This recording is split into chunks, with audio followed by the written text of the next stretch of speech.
Foque. A lusofonia em foco. Bem-vindos a mais um programa Enfoque pela Rádio Transforme e pela Revista em Comunidade.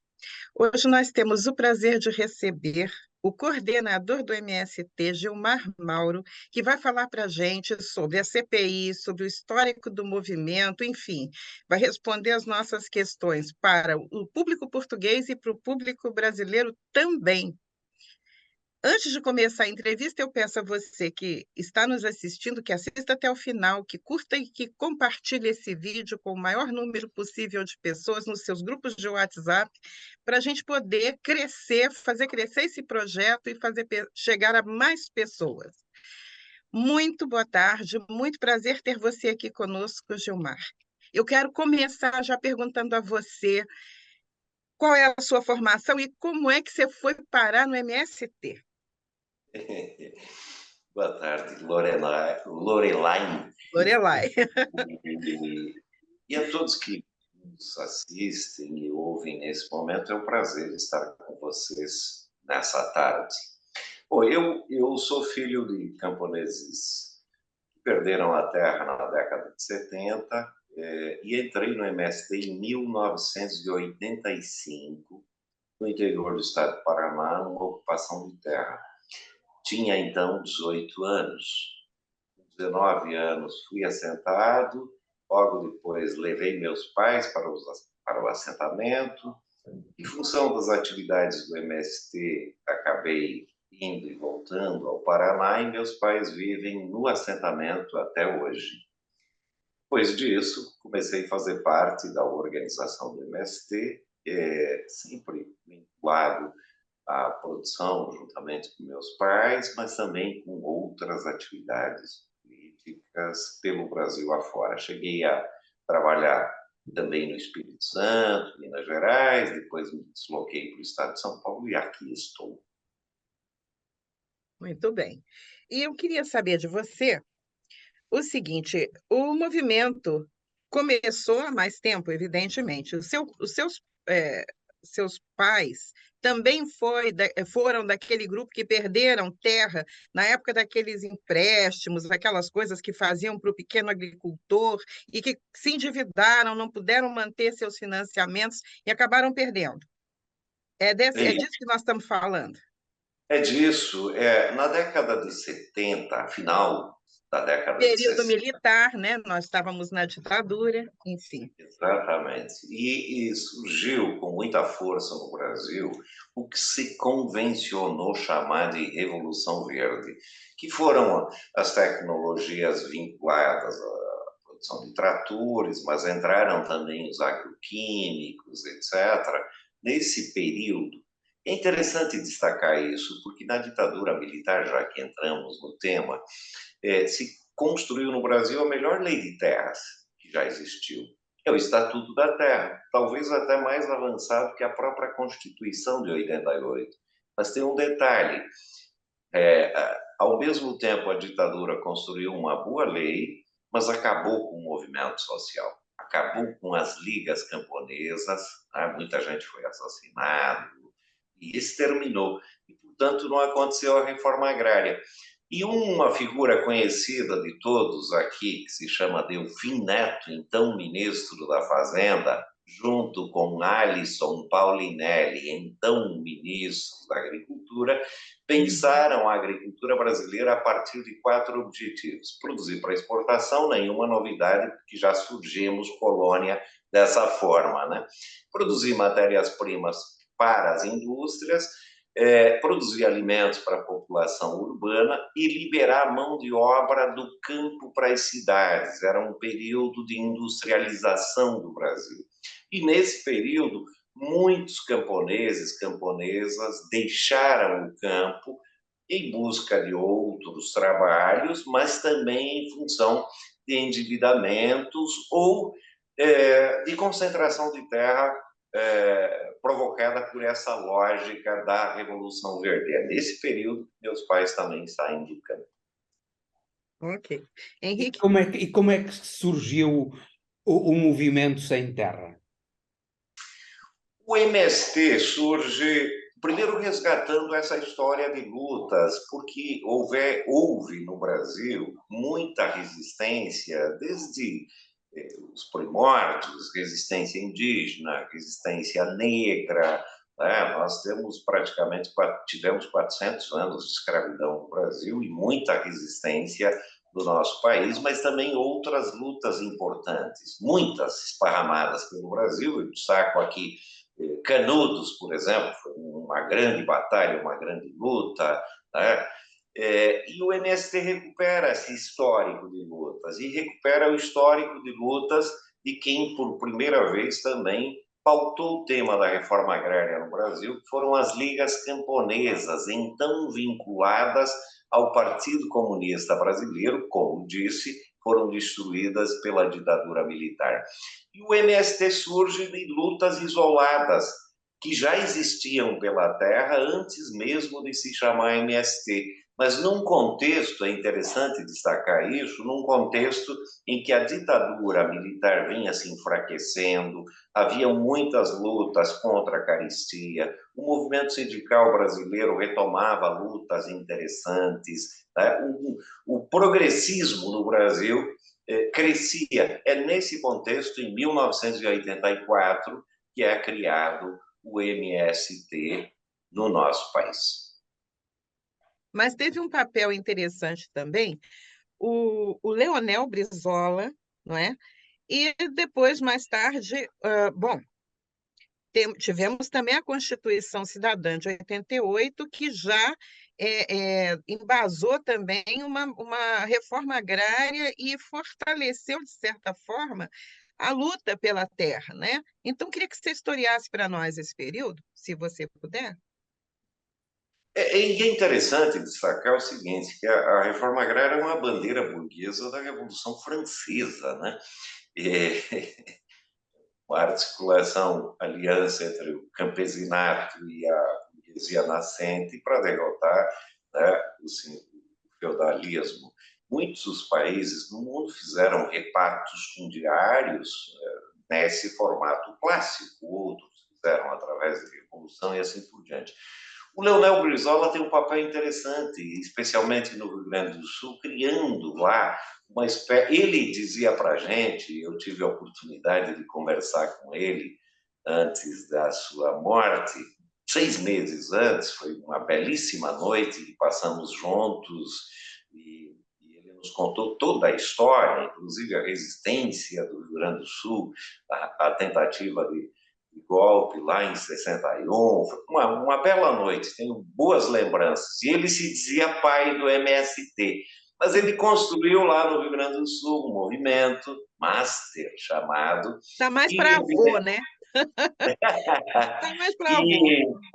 E é bom lembrar que aquele discurso do João Goulart, em 63, provocou e criou, né, um dos motivos, não o único, para o golpe militar em 64.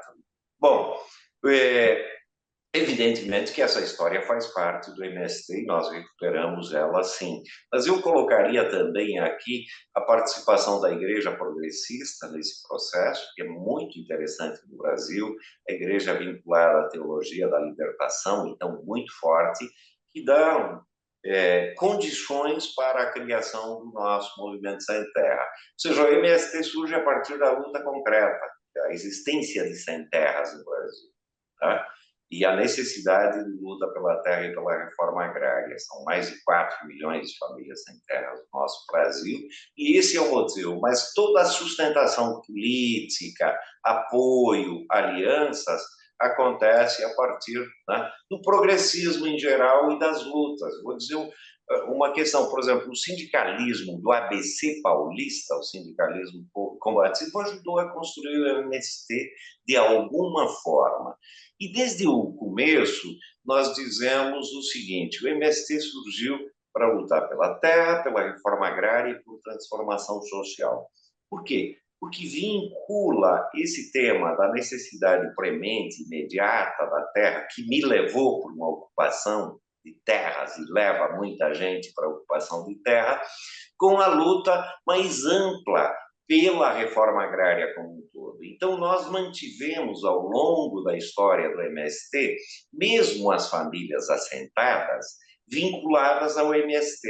Inclusive, lá pela década de 90, início de 90, surgiu um movimento interno ao MST para separar quem era sem terra de quem era já assentado. E nós, sabiamente, acredito, que mantivemos todos vinculados ao MST, ou seja, a ideia, somos todos MST enquanto exista uma família sem terra nesse país.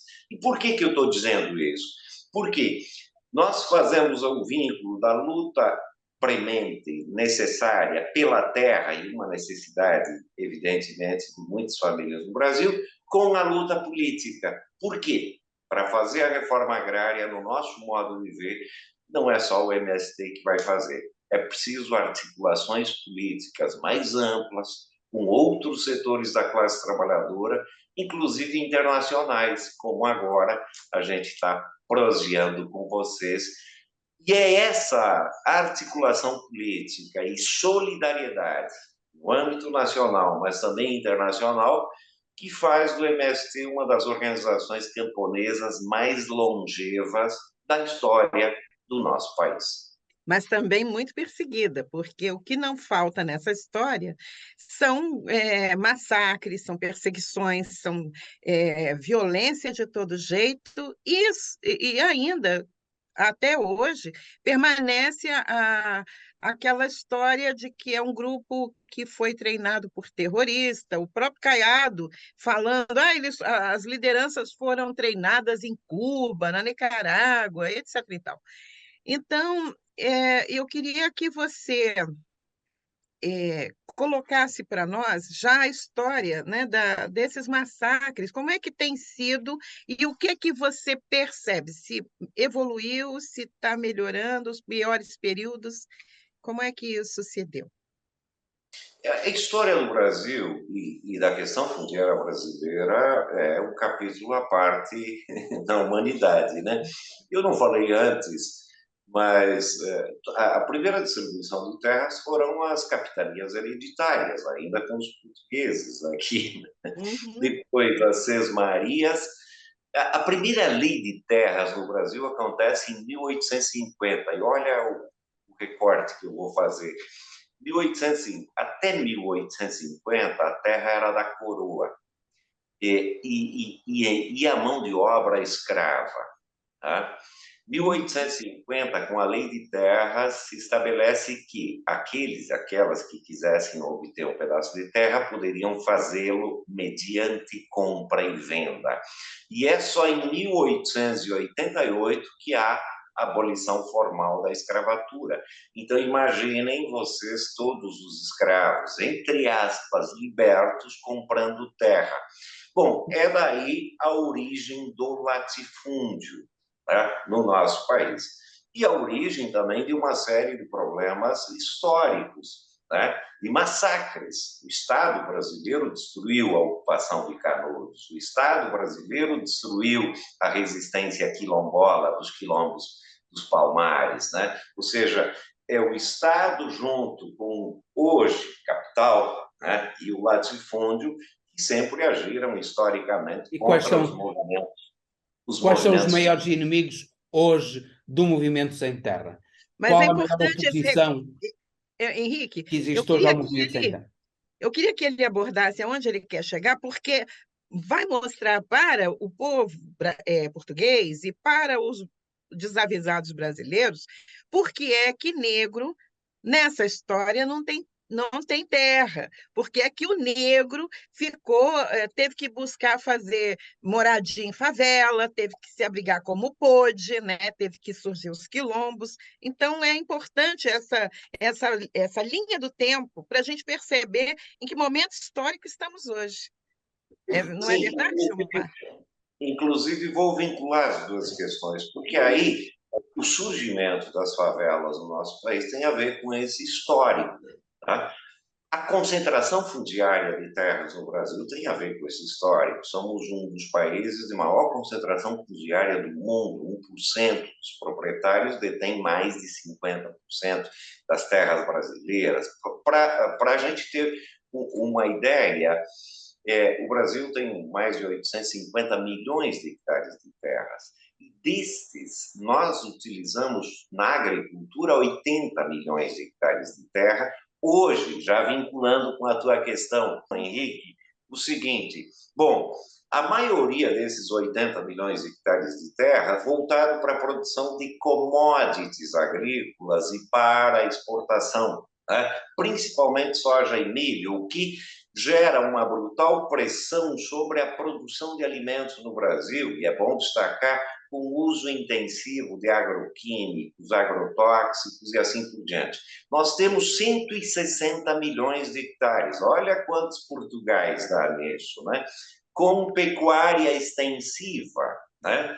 Que se utilizam de grandes extensões, embora hoje tenhamos tecnologia para produzir a proteína animal de outras maneiras que não essa, nós temos uma quantidade imensa de terras griladas, de terras que não estão produzindo, que daria de fazer a reforma agrária para assentar todas as famílias sem terra, sem dúvida nenhuma, no nosso país. Então, o problema da reforma agrária não é falta de terra, não é falta de gente, não é falta de dinheiro. Na verdade, é um problema histórico de uma falta, vou chamar de falta de vontade política. É um pouco mais do que falta de vontade política de fazer a reforma agrária. É parte de uma estrutura de poder econômico. A falta de vontade política liga-se aos interesses. Interesses Claro. é que estão contra um movimento sem terra. Sim, muitos interesses, porque você pega o domínio das terras no Brasil, território e do capital, e hoje o latifúndio atrasado, Henrique, ele está vinculado ao grande capital financeiro.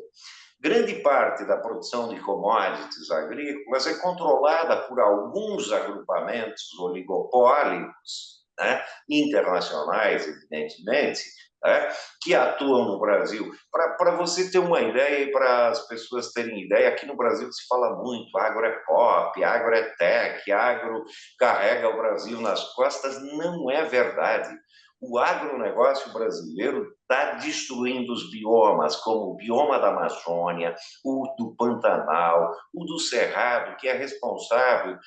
E lá nascem as duas principais bacias hidrográficas brasileiras, que é a Bacia Amazônica e a Bacia do Prata, e que está sendo destruído por essa lógica. Além disso, desde 96, o então ministro da Fazenda, que se chamava Candir, criou uma lei que, para a exportação de commodities, os exportadores são isentos de pagamento de impostos. Ou seja, quem produz comida aqui para o Brasil precisa pagar imposto. Quem produz soja, milho para vender para o mercado internacional não paga imposto. É uma forma do Estado e do povo brasileiro subsidiar o grande agronegócio. Ou seja, há um vínculo muito concreto entre Estado brasileiro, agronegócio, empresas transnacionais.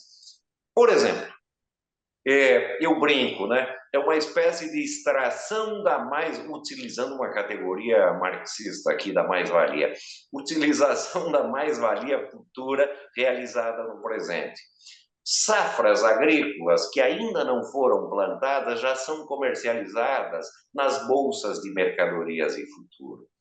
Além de dominar e de ganhar muito dinheiro sendo subsidiado pelo povo brasileiro, ainda há uma especulação financeira sobre as commodities agrícolas vendidas no mercado internacional. É uma espécie de descobriu-se uma reserva petrolífera, ainda não se perfurou, mas essa reserva já está sendo comercializada por bilhões e bilhões de dólares nas bolsas de mercadorias mundo afora. É esse vínculo do latifúndio atrasado, histórico, com o capital financeiro que faz com que haja enfrentamento ao MST. Por quê? Porque nós não achamos que devemos fazer mais uma reforma agrária ao estilo clássico, né, de distribuição de terra pura e simplesmente. A reforma agrária que nós defendemos hoje é uma reforma agrária que nós chamamos popular. Ela precisa distribuir terra, sim. Sem distribuição de terra não há reforma agrária. Eu uso uma linguagem figurativa que é reforma agrária é igual a uma feijoada, né? Para usar um prato típico nosso. Para fazer uma boa feijoada, não basta feijão, é preciso colocar um monte de ingredientes, tá? Senão ela não é uma feijoada. Reforma agrária, idem. Para fazer uma reforma agrária, não basta só distribuir terra, mas sem desapropriação de terras, não tem reforma agrária, assim como sem feijão, não há feijoada.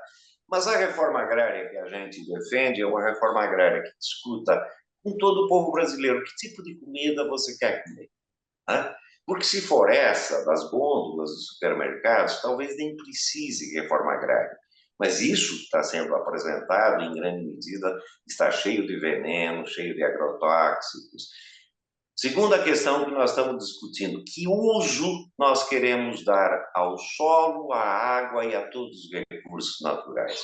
Se for esse que o capital dá, talvez não precise reforma agrária, mas esse uso está destruindo os biomas, está aquecendo o planeta, está provocando, né, uma camada, buracos na camada de ozônio, efeito estufa, acidificação dos oceanos e a contaminação do solo, subsolo e de todos os recursos naturais, que vai afetar uma questão da Constituinte aí, que é a função social.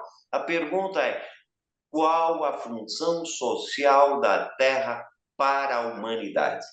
É para produzir commodities, jogar veneno e destruir a natureza em benefício do lucro?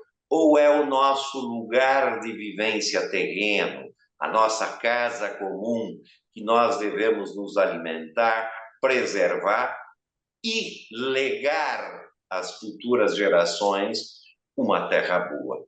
Essa é a questão que tem a ver hoje com a reforma agrária no Brasil. E então o que é que distingue as práticas agrícolas do movimento sem terra e do agronegócio? O agronegócio brasileiro, que inclusive os fazendeiros nem moram aqui, é diferente daquele farmer norte-americano que vai em cima do trator, que já processou a Monsanto por pegar câncer. Os fazendeiros daqui não vão em cima do trator. A maioria deles mora em Miami, mora nos Estados Unidos, nas grandes cidades do Brasil. Eles vêm recolher o dinheiro produzido pelo povo, que não gera emprego, que não gera desenvolvimento, não gosto muito do termo, mas vou usá-lo, econômico para as regiões. É um modelo predatório do meio ambiente, da natureza, que não promove bem social. Qual é a diferença? Nós defendemos a agroecologia. Eu afirmo com todas as letras aqui, Henrique, que dá para alimentar toda a humanidade de forma agroecológica. E eu não estou falando de uma volta ao passado. Veja, eu trabalhei atrás de juntas de boi. Eu trabalhei, não é disso que eu estou falando. Nós queremos tecnologia. Trabalhámos então. Eu também trabalhei com juntas de bois. E os meus filhos não querem fazer isso, né? A gente brinca, nenhum filho da gente quer uma enxada de presente no Natal, né? Então, nós queremos tecnologia que diminua a penosidade do trabalho agrícola, que aumente a produtividade, mas que não agrida como as tecnologias do grande capital agridem a natureza e o meio ambiente. E é Para isso, eu não tenho nenhuma dúvida que é preciso colocar a universidade, né, o Estado, o governo na busca de tecnologias, criar tecnologias alternativas, mas é preciso uma coisa fundamental: é preciso mudar a cultura alimentar planetária. Nós vivemos um momento em que uma parte da humanidade passa fome e outra parte da humanidade é obesa, não se alimenta adequadamente, fruto desse tipo de comida, vou chamar de comida capitalista, que é colocado à venda nos supermercados, em que 4 produtos conformam mais de 60% da alimentação mundial. São eles: trigo, milho, soja e arroz.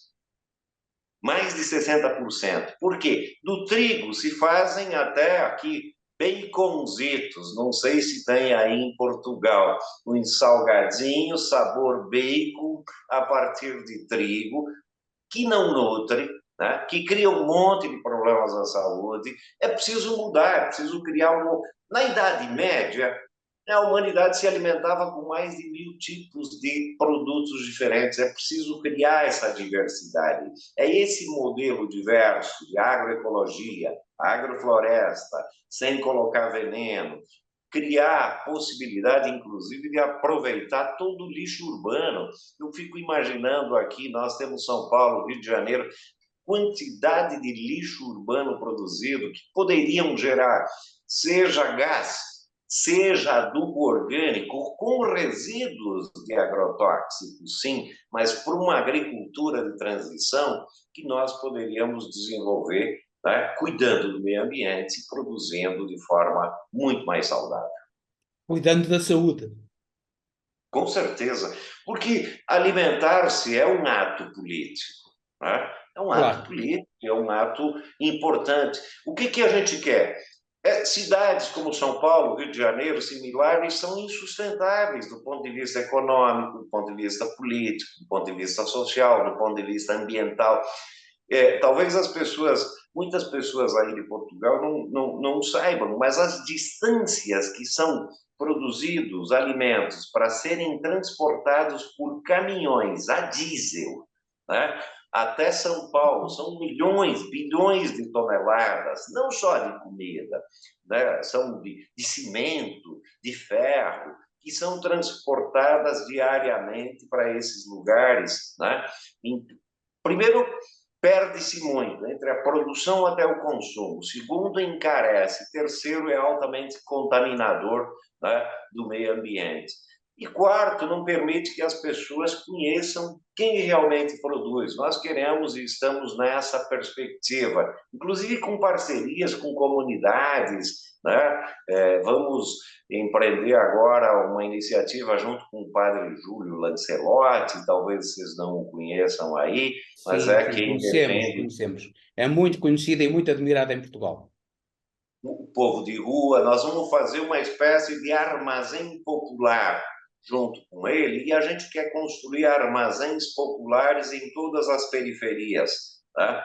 Para levar comida produzida pelos camponeses, pelos assentados de reforma agrária, quilombolas, indígenas.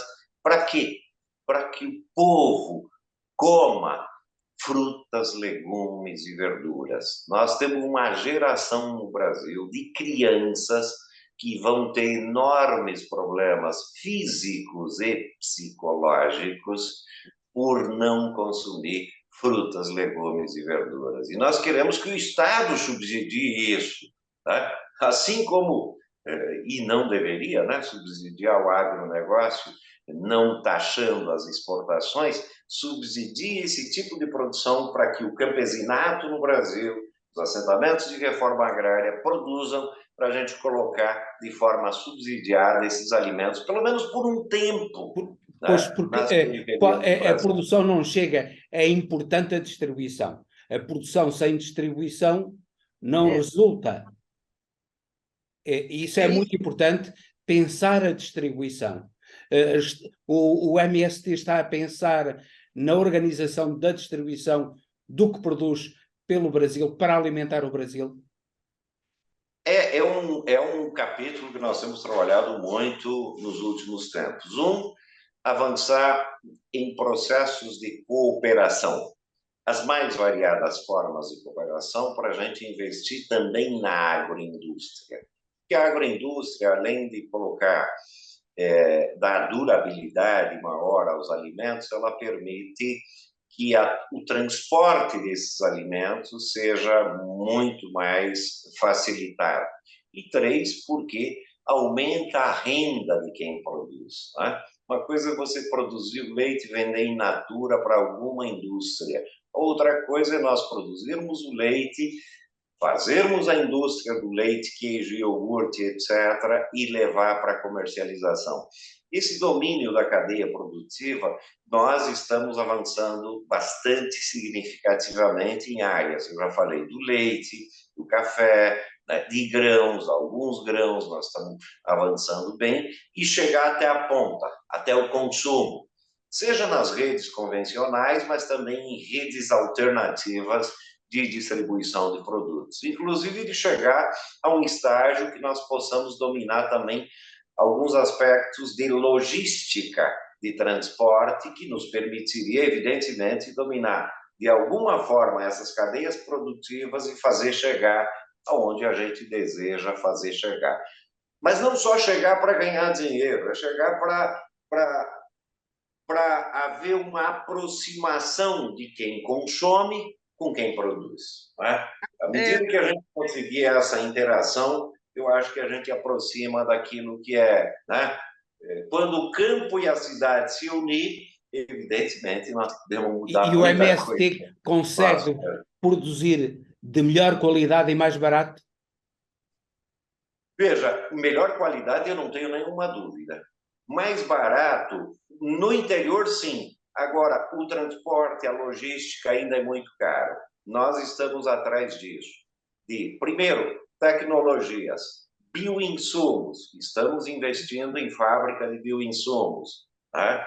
De biodefensivos. Nós estamos investindo em tecnologias de produção de sementes. Nós estamos investindo em tecnologias que nos permitam produzir bioinsumos, biodefensivos, agroindústrias e também o sistema de logística para conseguir, evidentemente, diminuir o custo agora para transportar para grandes distâncias. Né? Mas eu não tenho nenhuma dúvida que esse é o nosso caminho. Esse é o que a gente vai fazer. Eu queria até aproveitar, e eu não sei se você conhece, existe um documentário chamado Veneno à Mesa. Sim. Sobre sim. a quantidade. Hein? Do Silvio Tendler, acho que é. Tendler, que, aliás, é fantástico, né? Os documentários dele são realmente muito importantes para a gente conhecer como é que as coisas se dão. E uma das coisas que ele conta é justamente em Brasília, eu sou de Brasília, morei em Brasília há muitos anos, e existe um cinturão verde, um cinturão da agricultura familiar, e foi imaginado, foi idealizado para ser isso, para fornecer para Brasília o alimento produzido ali, em torno de Brasília mesmo. Mas os grandes latifundiários chegaram lá também. E houve, inclusive, uma das coisas que esse documentário conta é de uma escola rural que foi atingida por jogaram veneno agrotóxico de avião, né? E atingiu até crianças que tiveram problemas neurológicos graves. Então, eu acho que Brasília ainda percebe bem isso, porque ainda tem um movimento, ainda tem uma parte que recebe alimento biologicamente saudável, né? O alimento sem agrotóxico, que chega nas feirinhas. A gente tem feirinhas do MST, dos produtores, dos pequenos produtores, e que chega a Brasília. Às vezes não é o mais barato, mas também é aquilo. Eles não têm as facilidades que o agro tem. Mas eu queria falar, inclusive, que nós chegamos com tudo isso, o MST é o maior produtor mundial de arroz, não é? Orgânico. Né? É o maior. E o MST também além disso tudo, ele também está no mercado de capitais. Eu queria que você falasse para nós como é que é feito isso, como é que foi arrecadado esse dinheiro e para que serve, para que ele é destinado, para a gente ficar sabendo o futuro, né, que se projeta aí para o MST. Nós temos uma grande produção de arroz orgânicos, eu não diria que somos os maiores do mundo. Consta no Google. Dizem que somos os maiores produtores da América Latina, mas a gente quer avançar muito mais. O arroz orgânico, pelas condições do Rio Grande do Sul, permitiu desenvolver uma produção muito interessante e hoje, felizmente, nós levamos esse nosso arroz para a merenda escolar em vários municípios do Brasil, né? Os nossos armazéns populares a gente tem e nós queremos ampliar, inclusive buscando sementes diferentes de arroz que nós chamamos de sequeiro, porque esse arroz que nós produzimos é de alagados, né? O arroz produzido no banhado, e a gente quer desenvolver outras e buscar sementes para continuar ampliando a produção de arroz e feijão, que é o básico da alimentação brasileira, né? O mercado de capitais, veja, eu acho bem difícil achar bons burgueses por aí, mas acho que nós achamos uns aí que nos permitiu, veja, no período do governo Fernando Henrique Cardoso, Fernando Henrique Cardoso fez aniversário ontem e eu acho que eu puxei ele hoje. No período do governo do Bolsonaro, praticamente foram encerradas todas as linhas de crédito para a pequena agricultura e para o MST, assim como da reforma agrária. E nós tínhamos vários projetos, inclusive encaminhados parcialmente já no governo Dilma, que também foram cortados e careciam terminar. Como, por exemplo, vou dar um exemplo aqui de um laticínios, aqui no estado de São Paulo mesmo, que estava em construção e que foi cortado todos os recursos, nós tínhamos que encontrar alternativas para continuar a construção e buscar financiamento. Então veio a ideia, Eduardo Moreira e outros que já atuaram com capital financeiro, grandes bancos, de criar essa ideia de captação, né, de recursos para financiar empreendimentos, projetos com o MST. Né? Como eles dominavam toda a máquina, trabalharam a vida inteira praticamente nisso, criaram um escopo, né, dentro da estrutura técnica do Banco Central, permitindo que cada uma pudesse investir aquilo que tivesse nesse fundo, para que esse fundo pudesse financiar esses nossos empreendimentos. E com isso se levantou uma quantidade razoável de fundo e já se financiou vários empreendimentos, já está avançando em outras perspectivas. Que tipo de empreendimentos? Já agora os portugueses e os brasileiros gostariam de saber que tipo de empreendimentos foram construídos com esse financiamento. Sim, fale para a gente dessas sete cooperativas que estão sendo beneficiadas, por favor. São vários empreendimentos. Eu tive reunião a semana passada com eles, né? Inclusive, nessa reunião em particular, nós estamos discutindo tem várias cooperativas, evidentemente, de crédito no Brasil, mas nós queremos avançar na perspectiva de criar uma cooperativa de crédito, né, a partir da fusão e de iniciativa de outras categorias também, tá? Sei que tem aeroviários, tem químicos, etc.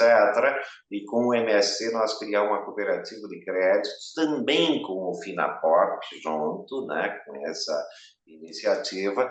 Mas os projetos foram, seja de laticínios, na área do café, foram financiados projetos, né, de feijão, indústria de bioinsumos, pequenas indústrias de bioinsumos que já estão produzindo financiamento para produzir sementes, tá? Então, tem vários projetos. É interessante destacar, eu gostaria que o Estado brasileiro tivesse linhas de crédito muito mais subsidiadas para a pequena agricultura, né? para os pequenos empreendimentos, né, nessa atuada agroecológica em defesa do meio ambiente, etc., ainda não tem, espero que no governo Lula venha, e essa alternativa nos criou, então, a possibilidade desses financiamentos que já resolveu uma série de problemas. Eu acho que o juro ainda está muito alto, em função da taxa Selic no Brasil, 13,5%, né, de juro, é muito alto para a gente continuar pagando, mas na emergência, evidentemente que essa linha de crédito nos ajudou bastante, e para os investidores eu acredito que eles estão ganhando e felizes também. Bom, espero que a taxa de juros abaixe e muito. Eu queria ainda pegar e comentar com você sobre a CPI. Sim. Foco, quem são as pessoas? Imagina Salles na CPI. E agora, recentemente, aquela invasão, não é? Há um acampamento, a casa das pessoas, ao lugar onde elas residem e tudo. Eu queria que você falasse para a gente, mostrasse, principalmente para o povo português, que pega retalhos, pega pedaços da notícia, né? Sim. Para explicar isso. Nós gostaríamos de saber a CPI porquê e por quem. Qual é o foco? Ou a falta de foco? Esse é o problema. A CPI ela tem muito mais uma conotação política ideológica do que propriamente um objeto de investigação. Essa é a quinta CPI que o MST enfrenta, né? Foram muitas outras e nunca se comprovou absolutamente nada. Mas qual é o detalhe aqui da CPI? Nós temos uma CPI em curso, eu espero que ela progrida de fato, que é a CPI que vai investigar os atos do 8 de janeiro, a tentativa de golpe no Brasil, que cada vez fica mais evidente.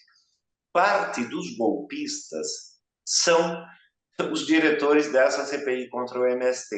Então, a primeira tentativa da CPI, tanto pelo presidente, possivelmente vai ser indiciado e está sendo investigado por financiar os atos do 8 de janeiro, quanto do relator, né, o Salles, que já foi ministro do Bolsonaro e foi aquele que dizia que precisava passar a boiada. Passar a boiada é destruir a Amazônia, é tomar terra indígena, é destruir, né, se apropriar de terras públicas, é esse mesmo. Bom, eles vão enfrentar uma CPI, eles vão enfrentar esse problema, seja na Polícia Federal, né, no STF e também na CPI. E a tentativa é criar um ambiente para misturar isso, para eles não virarem o foco principal e tentar puxar nós, do MST, para o centro. Eu acho que eles estão, vou usar uma expressão aqui, se ferrando, porque as tentativas de fazer investigação, né, mesmo essa ida ao Pontal do Paranapanema, eles invadindo barracos, etc., eles nos trouxeram o tema Pontal do Paranapanema, para que vocês conheçam também, é uma região do estado de São Paulo que tem muita terra grilada, muita. Hoje ainda existem 500 mil hectares de terra que já foram julgadas em primeira, segunda ou terceira instância, consideradas terras públicas devolutas. E essas terras, segundo a Constituição do Estado de São Paulo e a Constituição Federal, deveriam prioritariamente ser arrecadadas para fins de reforma agrária. O que está acontecendo no Pontal do Paranapanema? O governador Tarcísio colocou à venda essas terras com 90% de desconto. Evidentemente que ele é muito influenciado pelo Salles, né? E eu até brinquei com ele, eles devem ter ido para o Pontal do Paranapanema para ver as terras públicas numa tentativa de fazer negócios e comprar aquelas terras, que no meu modo de ver vai ser impedido, porque nós entramos junto com o Partido dos Trabalhadores com uma ação direta de inconstitucionalidade de uma lei que foi aprovada no ano passado aqui no estado de São Paulo, permitindo a venda dessas terras. Bom, o que é a CPI? É uma fake news, um factoide para tentar escamotear a CPI do 8 e para tentar criminalizar o MST. Nós, evidentemente, que não temos espaço nessa CPI do MST. A esquerda, os progressistas são muito poucos, eles dominam. Então, o que nós estamos fazendo? Um debate na sociedade. Um debate na sociedade, uma espécie de CPI também, mas é uma comissão popular de investigação para denunciar terras griladas no Pontal do Paranapanema, fogo em terras indígenas, terras griladas do povo indígena, destruição ambiental, veneno no solo, na água, nos recursos naturais, desses setores que estão comandando a dita CPI do MST. O que a gente está vendo agora é que parece que essa CPI está virando um tiro no pé desse pessoal, né? Porque a cada vez que eles tentam imputar um crime, alguma coisa, o tiro sai pela culatra, né? A coisa vira um pouco. E a gente vê assim que eles não têm realmente, ali é só para embaçar mesmo a outra CPI. Mas você acha que eles têm força junto à mídia tradicional e com isso ganhando corações e mentes da população? Você acha que eles conseguem alguma coisa dessa vez? Eu acho que não, eu acho que eles estão perdendo espaço. Porque eles vão para lá para lacrar, né? Eles não têm argumento, eles vão só para criar mesmo videozinhos, Claro, rios para a internet. Eles não têm muito. exatamente. Exatamente. É porque eles precisam manter a base deles, a base direitista, fascista, articulada. E essa é a forma. É criar um vídeo, uma live, etc. Eles não abrem espaço para o debate. Só que isso também está desmoralizando eles, porque as pessoas que eles levam e que têm o mínimo de condições de fazer algum debate político têm humilhado, inclusive, a comissão, o parlamentar de inquérito. E o fato de leva o Caiado, fala um monte de bobagem e na hora que os parlamentares de esquerda vão falar, eles terminam a sessão. Aí leva alguém que supostamente tem algum problema, né, e tira. Ou seja, está todo mundo vendo que é uma CPI fake, é uma CPI para criar um ambiente, um palquinho, né, para eles manter a base deles informada. Eu acho que nós estamos ganhando o debate teológico na sociedade brasileira com esse tema de discutir a questão alimentar, né? A questão dos venenos no Brasil. Principalmente na juventude, nós estamos avançando muitíssimo. Do ponto de vista da reforma agrária, eu brinco com eles. Quer acabar com a MST? É simples. Acaba fácil. Nós queremos acabar com a MST. É fazer a reforma agrária. Acaba com a MST. Cumpra-se a Constituição, não é? Respeita a Constituição, arrecada as terras improdutivas. A Constituição estabelece o seguinte: e para cumprir a função social da terra, a terra precisa produzir racionalmente, precisa respeitar a legislação trabalhista e precisa respeitar a legislação ambiental. Eu aproveito aqui e dizer, a Vale do Rio Doce derrubou 2 barragens na cabeça do nosso povo, matou um monte de gente e não perdeu um palmo de terra. Deveria ser expropriada e não desapropriada. Nós temos trabalho análogo à escravidão no Brasil, a escravo no Brasil. Deveriam ser expropriados, né, por fazer isso. E tem o tema que eu acho que vocês podem nos ajudar aí, que é o tema dos venenos. Tem venenos proibidos na Europa que são utilizados em grande escala na agricultura brasileira. O dia que a Europa parar de importar, por exemplo, commodities agrícolas, soja, milho, utilizando esses venenos, o agronegócio daqui, né, vai ter enormes problemas. Por isso que eu falei que não é lá no começo, é uma luta econômica, mas é uma luta política, é uma luta do sem terra, sim, quando existiam sem terra, vamos continuar ocupando, mas é uma luta internacional. É essa articulação que a gente, não para ajudar o MST só, e é importante, claro, e a gente agradece a solidariedade, mas para nós pensar um outro modelo de produção agropecuária, agrícola, para o mundo. Eu não usei antes, vou dizer agora, o óxido nitroso, adubos químicos nitrogenados aplicados na agricultura, né? O óxido nitroso liberado pelo nitrogênio é 300 vezes mais causador do efeito estufa do que a fumaça dos carros, né? Uma árvore grande na Amazônia coloca 300 litros d'água na atmosfera por dia, né? Que provoca a umidade trazida por correntes aéreas e faz com que São Paulo, Rio de Janeiro, até Buenos Aires não sejam deserto, né? Nessa mesma latitude tem desertos. A Amazônia coloca mais água na atmosfera do que o rio Amazonas no Oceano Atlântico, e eles estão destruindo O famoso fenômeno dos rios voadores, né? Que a gente, inclusive, tem um programa aqui mostrando exatamente. isso. Pois Eles, é. eles, eles estão destruindo isso, e isso não vai afetar só nós aqui, vai afetar o mundo.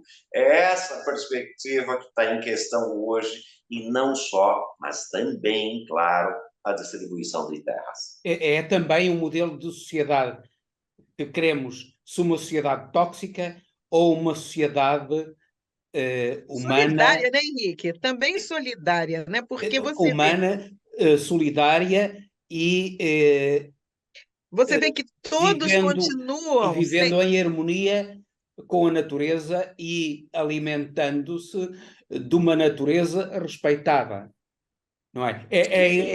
São os diferentes modelos que estão aí em confronto. Olha, mas nós estamos a aproximar-nos do fim, já estamos perto de uma hora aqui de conversa, claro. com imenso prazer e proveito para todos nós, que agradecemos. Eu gostaria de saber como vê o futuro do Movimento Sem Terra e qual o papel do MST na alimentação do Brasil. Olha, nós vamos completar 40 anos, agora no próximo ano, de existência do MST. Muitos governos, nós surgimos no período da ditadura militar, passamos por Collor de Mello, um monte de gente, e cá estamos. Eu acho que é um momento muito interessante do MST na sociedade. Na Feira Nacional que fizemos da Reforma Agrária, para você ter uma ideia, Henrique, passaram 320 mil pessoas. 320 mil pessoas passaram nessa feira. Muita gente não veio lá para comprar, porque grande parte do nosso povo, dos jovens da periferia, inclusive, nem tinham dinheiro para isso, né? Hoje, se você vai para a Avenida Paulista, você vem nos domingos, você encontra um monte de gente com boné do MST. Eu até brinco com eles. E aí, Sem Terra? Mas eu não faço ideia de quem seja. Ou seja, há um apoio bastante significativo, principalmente da juventude, e o MST, tanto pela produção de alimentos orgânicos, pela produção agroecológica, pela campanha de plantio de árvores, que nós queremos plantar 10 milhões de árvores em 10 anos, já atingimos quase 3 milhões de árvores plantadas, eu acho que a gente até vai ultrapassar essa meta. Nós passamos a debater o tema da reforma agrária, o tema da alimentação, o tema da questão ambiental, e isso que você falou anteriormente, construir uma outra sociabilidade, né? Para que a gente quer a Terra mesmo? Planetariamente falando, é para ganhar dinheiro, lucro, etc., ou para viver bem? Então, eu acho que nós estamos num bom momento. Agora, se me perguntar, você quer acabar com o MST? Eu quero. Eu quero que o MST vire outra coisa, porque na origem, e aí é um aspecto importante, e é importante que todos compreendam, uma organização que não responde às necessidades da sua categoria, ela não tem sentido de ser. O MST foi construído pelos sem terra, e ele precisa responder às necessidades da categoria sem terra. Então vai continuar lutando pela reforma agrária. Mas a reforma agrária que o MST defende hoje não é o distributivismo de terra pura e simples. É um outro modelo de agricultura para o nosso país, né? Que inclua mulheres, que a cooperação é fundamental para gerar renda das mulheres, que supere, né, vários problemas históricos da agricultura brasileira, mas também da sociedade brasileira. É essa perspectiva que nós acreditamos. Agora temos o governo Lula, né? Ainda não falou muito de reforma agrária, mas nós temos um princípio do MST de manter a autonomia. Nós apoiamos o governo Lula, evidentemente que ajudamos a eleger, mas nós vamos continuar pressionando. É o governo Lula, mas o nosso papel é pressionar para avançar em políticas de reforma agrária, seja assentamento, seja políticas de crédito, seja investimento, seja na área da educação e assim por diante. Eu queria fazer mais uma pergunta, eu prometo que é a minha última.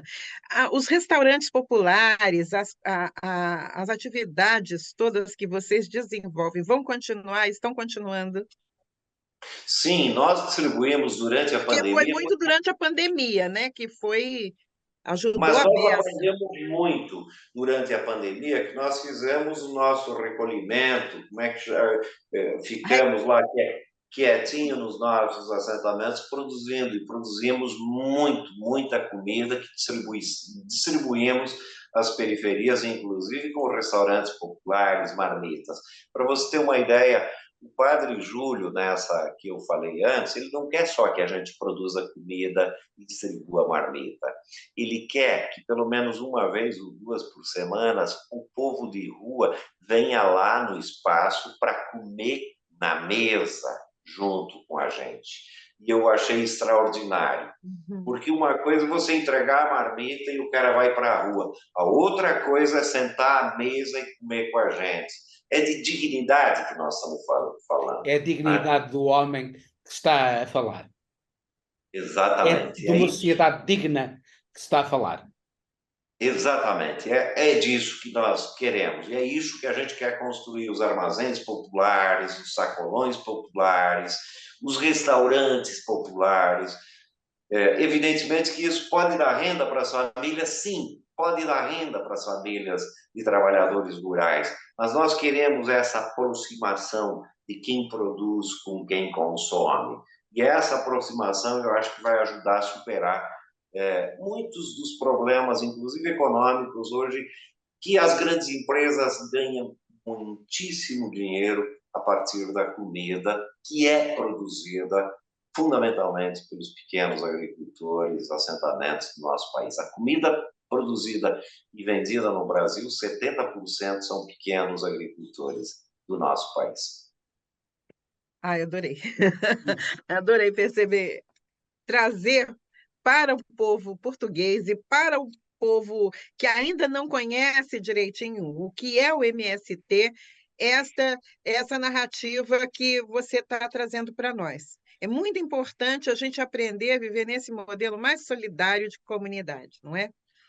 Eu agradeço imensamente a você, Gilmar, por ter disponibilizado para a gente esse tempo e ter conversado conosco sobre o MST, sobre a CPI e sobre os rumos do MST. Queremos realmente que o MST acabe, finalmente, não é? E que todos tenham seu lugar ao sol, que todo mundo tenha direito à sua terra e seu lugar para viver. Muito obrigado, e eu já convido você para um próximo momento para a gente falar mais sobre mais detalhes do MST. Muito obrigado mesmo. Muito obrigado, Gilmar Mauro. Muito obrigado. Foi um prazer conversar consigo, aqui na Rádio Transforma e na Revista em Comunidade. O prazer foi todo meu e me coloco à disposição, mas eu quero aproveitar para agradecer toda a solidariedade que nós recebemos. Olha, me permite, quando eu fui acampar, eu recebi a solidariedade lá no acampamento. O MST surgiu recebendo solidariedade. E a solidariedade para nós é um princípio. Não é dar o que sobra, é compartilhar aquilo que a gente tem, aquilo que a gente produz. Então eu quero agradecer toda a comunidade internacional, muito particularmente os portugueses que nos ouvem, nos veem nesse momento, e nós nos colocamos à disposição, sim, para continuar proseando. Obrigado. Conte sempre Muito obrigado. Conosco. Um grande abraço para si, Gilmar. Obrigado. Até o próximo programa Enfoque, pela Rádio Transforma e pela Revista em Comunidade. Até mais.